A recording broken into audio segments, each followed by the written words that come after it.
복된 소식 아름다운 소리 AM 1590kHz 시카고 기독교 방송입니다.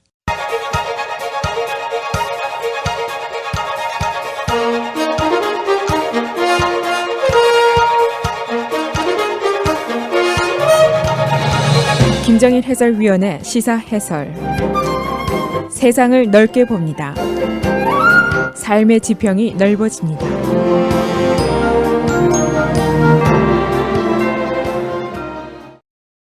정부가 미국 경제의 보호를 위해서 1조 달러의 비상자금을 미국 경제 시스템에 투입할 것을 계획을 하고 있습니다. 이 안에는 2,500억 달러의 경기 부양 자금이 포함되어 있습니다. 또 이 안에는 전 미국 시민들에게 $1,000씩의 체크를 제공하는 것도 포함이 되어 있습니다. 재무장관은 어제 인컴텍스 보고에 대해서 4월 15일 앞으로 90일 동안 벌금이나 이자 없이 연기시키는 방안도 검토가 되고 있다고 밝혔습니다. 이 미국의 코로나 바이러스 현황, 감염자가 현재 5,600명, 사망자 101명, 50개 주를 비롯해서 포르토리코, US 버진 아일랜드 등 모두 감염이 되어 있습니다. 이 재무장관의 말로는 적시에 경제 부양을 하지 않으면 실업률이 20%를 넘게 될 것이다 라고 경고를 했습니다. 그래서 식당이라든가 바, 호텔 등 이 서비스업에 대한 지원책도 강구가 되고 있습니다. 어제 실시된 일리노이주 프라이머리 일렉션 예상했던 대로 조 바이든이 샌더스를 59.4대 35.7로 크게 이겼습니다.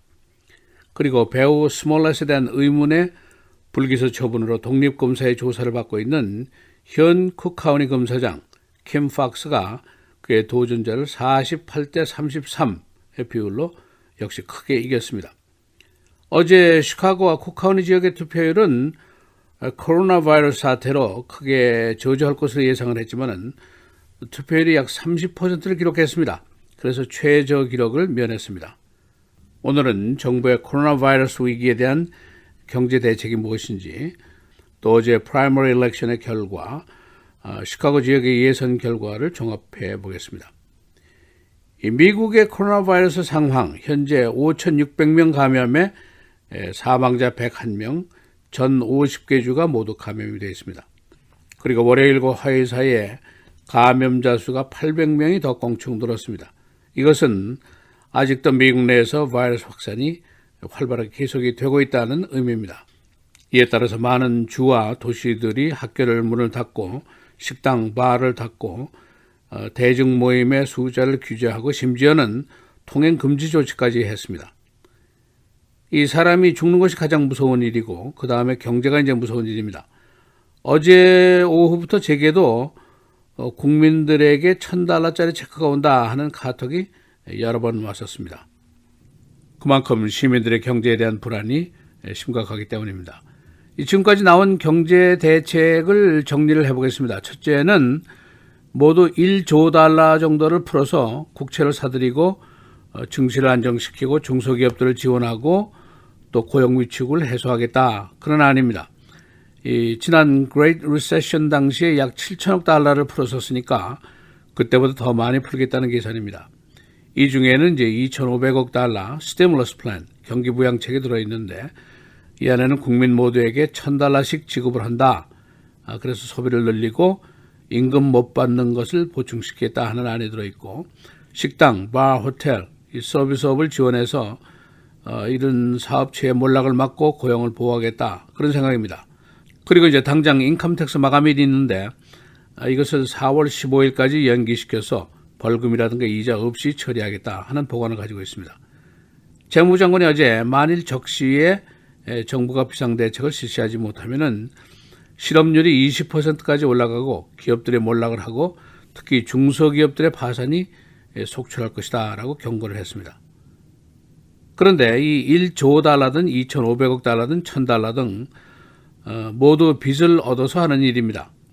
그래서 정부가 의회와 협의를 해야 되는 절차가 남아 있습니다. 이 밖에도 의회 쪽에서는 실업수당 지급 기간을 연장한다든가 또는 14일 동안의 병가를 유급제로 한다든가 이런 안을 검토를 하고 있습니다. 다시 질병 이야기로 잠시 돌아가겠습니다. 미국에서는 손을 닦으라 하는 얘기는 잦은데 마스크를 써라 하는 이야기는 별로 없습니다. 그러니까 이제 감염자가 기침이나 재채기를 하면은 미세한 물방울 또는 비말이라고도 하고 droplets라고도 하는데 이것이 퍼져서 이제 감염이 된다 하는 이론인데 그래서 이제 social distance라는 말이 생겨났습니다. 6피트 정도를 떨어져 있으면은 이 비말의 접촉을 피할 수 있다. 그런 이론입니다. 그러나 이 바이러스가 공기로도 전염이 될 수 있다 하는 새로운 연구가 나왔습니다. 이 WHO와 반대되는 이론은 이 droplets가 떨어져서 24시간 살아있을 수 있다. 그러니까 예를 들면은 이 바이러스에 감염이 된 우체부가 있는데 배달을 했고 소포 포장 위에 바이러스가 떨어져 있었다. 이게 24시간 살아있을 수 있다는 것이죠. 그래서 그것이 전염될 수 있다. 이런 이론입니다.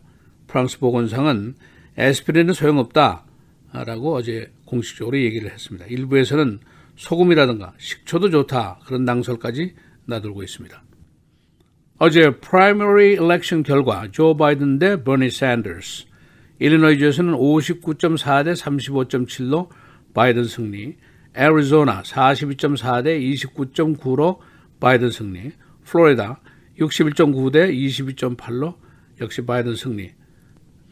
바이든의 폭넓은 지지가 다시 한번 확인이 됐습니다. 그래서 샌더스의 조기 퇴장에 대한 압력이 시작이 됐습니다.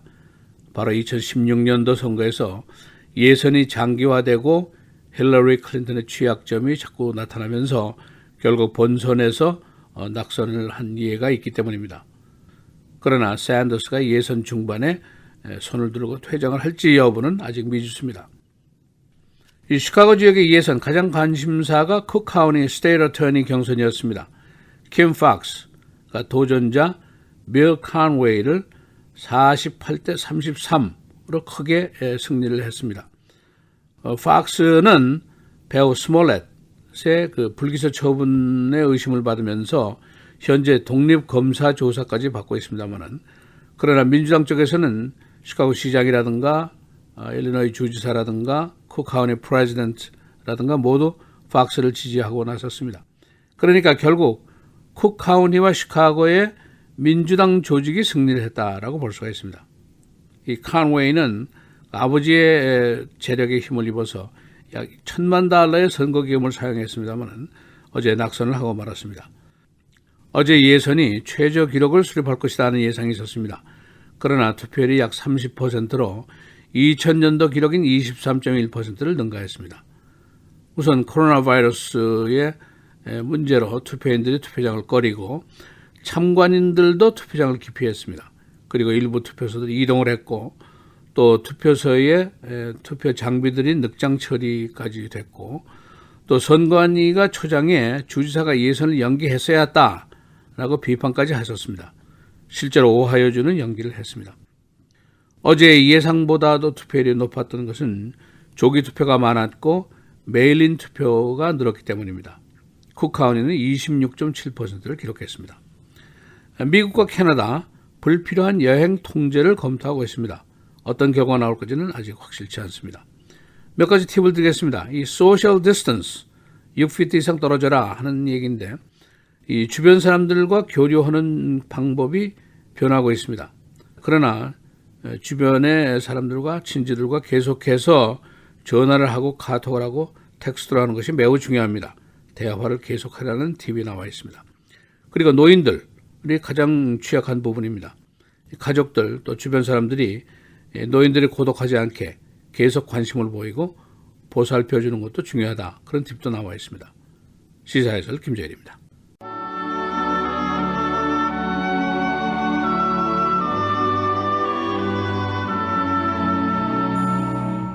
일의 끝이 시작보다 낫고 참는 마음이 교만한 마음보다 나으니 급한 마음으로 노를 바라지 말라. 노는 우매한 자들의 품에 머무름이니라.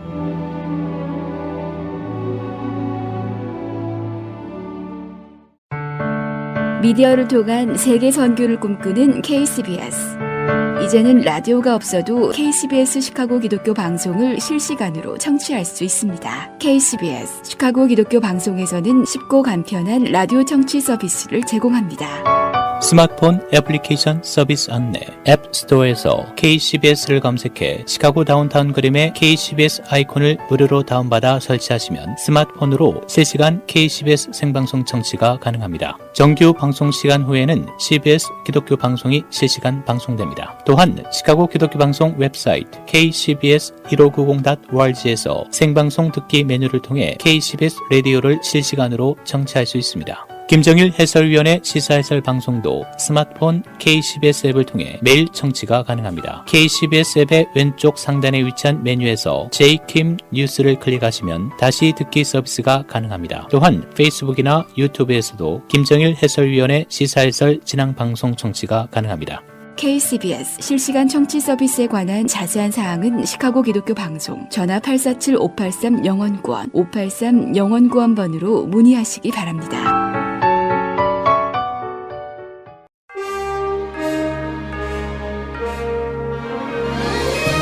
여러분 안녕하십니까? 3월 18일 수요일 KCBS 헤드라인 뉴스입니다.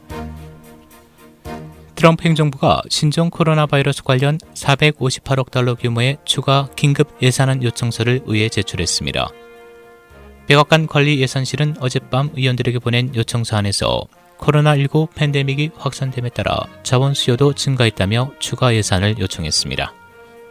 백악관은 행정부가 달성한 전례 없는 조치로 기관들이 예상치 못한 비용을 부담하게 됐다며 완전한 운영 능력을 보장하기 위해 입법적 대응이 필요하다고 설명했습니다. 트럼프 대통령이 코로나19 사태로 인한 경제적 충격을 완화하기 위해 미국인에게 1인당 $1,000를 지급하는 계획을 밝혔습니다. 언론에 따르면 트럼프 대통령과 스티브 모너신 재무장관은 어제 백악관에서 열린 기자회견에서 미국인들에게 즉각 수표를 보내주는 방안을 검토 중이라며 미국인들은 앞으로 2주 동안 현금이 필요할 것이라고 말했습니다. 모너신 장관은 보도된 것처럼 1인당 $1,000보다 조금 더 클 수도 있다고 말하면서도 백만장자들에게 수표를 보낼 필요는 없다며 소득에 따른 선별 지원을 시사했습니다. 트럼프 대통령은 코로나19로 인한 경제난으로 인해 단기적으로는 힘들겠지만 결국 미국 경제가 회복될 것이라고 전망했습니다. 조 바이든 전 부통령이 어제 실시된 민주당 대선 경선 지역인 플로리다, 일리노이, 애리조나 프라이머리에서 모두 승리했습니다. 언론에 따르면 플로리다 프라이머리는 개표가 93% 진행된 상황에서 바이든이 61.9%의 득표를 기록해 22.8%를 획득한 샌더스를 압도했습니다. 일리노이에서는 97% 개표 기준 바이든이 59.4%의 득표율로 35.7%를 얻은 샌더스에게 승리했습니다. 애리조나는 60% 개표 기준 바이든이 42.4%, 샌더스 29.9%를 득표했습니다. 이날 경선에 배정된 대의원은 모두 441명입니다. NBA에서 코로나19 확진을 받은 선수가 7명으로 늘었습니다. 확진자 중에서는 NBA를 대표하는 슈퍼스타 케빈 듀란트도 포함돼 충격이 더해졌습니다. 브루클린 구단은 어제 선수 4명이 코로나19 양성 반응을 보였다고 전했습니다. 미국 내 코로나19 확진자는 현재 6,522명을 기록했습니다. 사망자도 100명을 넘어 한국을 추월했습니다. 현재 미국 내 사망자는 116명입니다. 일리노이주에서도 160명의 확진자와 1명의 사망자가 나왔습니다. 유럽에서는 현재 이태리를 비롯해 스페인, 독일, 프랑스에서 확진자가 급증하고 있습니다. 한국은 확진자 8,413명, 사망 91명을 기록하고 있습니다. 61세 난 은퇴 간호사가 코로나 바이러스 감염으로 지난 월요일에 사망했습니다. 일리노이주 내 첫 사망자입니다. 그녀는 과거에 폐렴 등 호흡기 질환을 앓은 적이 있습니다. 미드웨이 국제공항의 관제 타워가 폐쇄됐습니다. 이는 관제실 근무자 3명의 감염이 확인됐기 때문인데 연방항공청은 이 공항의 관제를 다른 시설로 이전하고 공항 운항을 계속하고 있습니다. 한 민간기관이 실직한 서비스업 관련 종사자에게 현금을 주겠다고 나섰습니다. Alliance for Just Society라는 단체는 실직한 근로자에게 $213를 주기로 제안했습니다. 대상은 서비스 관련 업종 근로자로서 팁으로 생계를 유지하는 사람들입니다. 날씨입니다. 오늘 오전에 흐리다 오드로 비가 내리겠습니다. 낮 최고 46도, 밤 최저 39도. 목요일 흐리고 비, 밤한때 썬더스톰도 예상됩니다. 낮 최고 61도, 밤 최저 44도. 금요일 강한 바람이 불겠고 대체로 흐리겠습니다. 낮 최고 49도, 밤 최저 26도. 토요일 오전에 흐리다 오드로 맑겠고 기온은 다시 30도대로 내려가겠습니다. 낮 최고 34도, 밤 최저 28도입니다.